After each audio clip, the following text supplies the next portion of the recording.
கடந்த ஆண்டு Bangalore Royal challenge அணி ஐபிஎல் கோப்பையை வென்றிருந்தது. இந்த அணி பெங்களூரில் உள்ள சின்னசாமி மைதானத்தை சொந்த மைதானமாக கொண்டு விளையாடி வருகிறது. கடந்த வருடம் முதன்முறையாக ஆர்சிபி அணி சாம்பியன் பட்டம் வென்றதன் காரணமாக வீரர்களுக்கு பாராட்டு விழா நடத்தப்பட்டது. அப்போது சின்னசாமி மைதானத்தில் ஆயிரக்கணக்கான ரசிகர்கள் திரண்டனர். இதில் ஏற்பட்ட கூட்ட நெரிசலில் 10க்கும் மேற்பட்டோர் உயிரிழந்தனர். இதனைத் தொடர்ந்து இந்த வருடம் ஆர்சிபி அணிக்கு சின்னசாமி மைதானம் வழங்கப்படுமா என்ற கேள்விகள் எழுந்திருந்தது.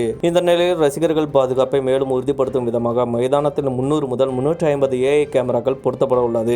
இந்த ஏஐ கேமராக்கள் கர்நாடகா மாநில கிரிக்கெட் சங்கத்திற்கு ஆர்சிபி அணி கொடுக்க உள்ளது. இதற்கான செலவான 4.5 கோடியை ஆர்சிபி அணியை ஏற்றுக்கொள்ளும் என்று தெரிவித்துள்ளது. ஆனால் போக்குவரத்து நெரிசல், ரசிகர்களின் பாதுகாப்பு ஆகியவற்றின் காரணமாக இந்த முறை போட்டியை நடத்த கர்நாடக அரசு அனுமதி வழங்குமா இல்லையா என்ற கேள்விகள் எழுந்தது. இந்த நிலையில் 2026ஆம் ஆண்டு ஐபிஎல் கிரிக்கெட் போட்டிகளை சின்னசாமி மைதானத்தில் நடத்த கர்நாடக மாநில கிரிக்கெட் சங்கம் கர்நாடக மாநில அரசிடம் அனுமதி பெற்றதாக தகவல்கள் வெளியாகியது. அதேபோல் சர்வதேச போட்டிகளை நடத்தவும் அனுமதி பெற்றுள்ளது.